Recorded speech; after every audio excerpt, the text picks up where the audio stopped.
Hi అండి, ఎలా ఉన్నారు అందరూ? ఈరోజు మనం ఆకుకూర పప్పు చేసుకుందాం. దానికోసం కందిపప్పు ఒక గ్లాస్ తీసుకుని ఫ్రై చేసుకుంటున్నానండి.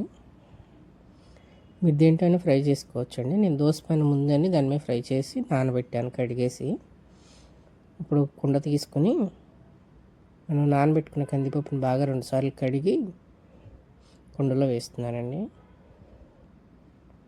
కుండలో మనం పప్పు వండుకోవడం వల్ల దాంట్లో ఉన్న ప్రోటీన్, విటమిన్స్, మినరల్స్ అన్నీ బాడీకి అందుతాయండి 100%. కుక్కర్లో పెట్టేసి విజిల్ పెట్టేస్తే ఫాస్ట్గా అయిపోతుంది, కానీ వాటిలో ఉన్న విటమిన్స్, మినరల్స్ మనకు అందవండి. కందిపప్పులో అవి ఆకుకూర ఎందుకు తింటున్నామో అవి మనకు బాడీకి అందవండి. దీనికోసం తోటకూర లేతదండి, చూడండి ఎంత లేతగా ఉందో. అలా లేత అయితే కాడలు తీసుకోండి, లేదంటే ఆకులు వేసుకోండి. పాలకూర, ఇది చుక్కకూర అండి. ఏంటి ఈ 4 ఆకులతోనే కూర వండుతున్నాను అనుకుంటున్నారా? కాదండి, ఉంది. మీకు ఆకులు చూపించడం కోసమని నేను తీసానండి. ఉప్పు నీళ్ళలో బాగా నానబెట్టి 2-3 సార్లు కడిగి శుభ్రం కట్ చేసి పెట్టుకోండి.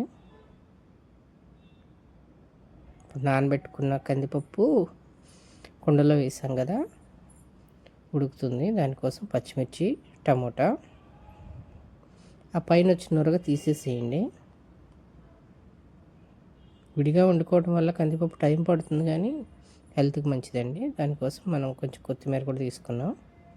చూడండి, సగం అయితే ఉడికింది కందిపప్పు. అలా ఉడికిన తర్వాత మనకు దాంట్లో ఆకుకూరలు అన్నీ వేసుకుందామండి. దానికోసం పచ్చిమిర్చి, మేము స్పైస్ ఎక్కువ తింటామండి, అందుకే పచ్చిమిర్చి వేసాను ఎక్కువ. తక్కువ తినేవాళ్ళు 1-2 వేసుకోండి. టమోటా, పచ్చిమిర్చి వేసి తర్వాత ఆకుకూర వేస్తున్నాను. అలా ఎక్కువగా కనిపించిన ఉడికేసరికి తగ్గిపోతుందండి ఆకుకూర. కందిపప్పు కన్నా ఆకుకూర క్వాంటిటీ ఎక్కువ ఉంటే బాగుంటుందండి. ముందే ఆకుకూర వేసేస్తే ఏమవుతుందంటే ఎక్కువ ఉడికిపోతుందండి ఆకుకూర. అందుకని సగం కందిపప్పు ఉడికినాకైతే బాగుంటుంది. ఇదిగోండి ఉడికింది బాగా. తర్వాత పసుపు 1/2 స్పూను, 1 స్పూన్ నిండా ఉప్పు వేసుకోండి. నేను చిన్న స్పూన్తో వేస్తున్నాను, అందుకని 2 సార్లు వేస్తున్నాను. 1 టేబుల్ స్పూన్ ఉప్పు, 1 టేబుల్ స్పూన్ కారం వేసుకోండి. ఒకసారి చెక్ చేసుకోండి, చాలపోతే ఇంకొంచెం యాడ్ చేసుకుందాం మీ టేస్ట్ని బట్టి. ఇప్పుడు తాలింపు వేసుకుందాం. బండి పెట్టి వేడైన తర్వాత నేను పప్పు నూనె వాడుతానండి, అంటే సెసమీ ఆయిల్, హెల్త్కి మంచిదని. అది వేడైన తర్వాత తాలింపు దినుసులు వేసుకుందాం. బాగా వేడవనివ్వండి, లేదంటే నూనె పచ్చి వాసన వస్తుంది. చూడండి, తాలింపు దినుసులు వేసుకుని వేయించుకుందాం.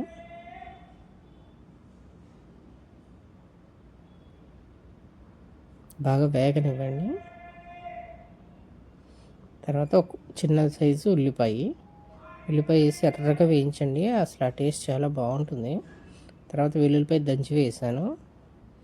తర్వాత కరివేపాకు వేస్తున్నానండి. వెల్లుల్లిపాయలు కొన్ని కట్ చేసి పెట్టానండి ముక్కలు, అవి కూడా వేసి వేయించుకుందాం.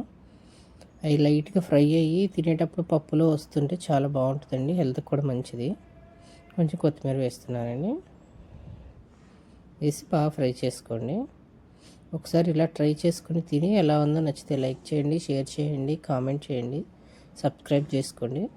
వీడియోలు చూస్తున్నారు కానీ సబ్స్క్రైబ్ చేయట్లేదండి.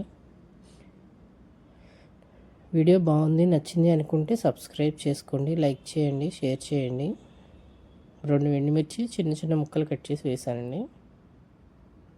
చాలామందికి పప్పు తింటే గ్యాస్ ఫామ్ అవుతుంది కదండి, ఇలా నానబెట్టి కుండలో చేసుకోండి, అసలు గ్యాస్ ట్రబుల్ అనేది రాదు.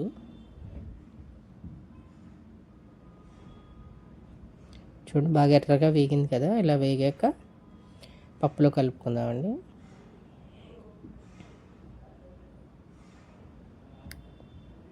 తాలింపు ఎర్రగా వేగితేనే బాగుంటుందండి. ఇటువంటి పప్పులో కలుపుతున్నాను.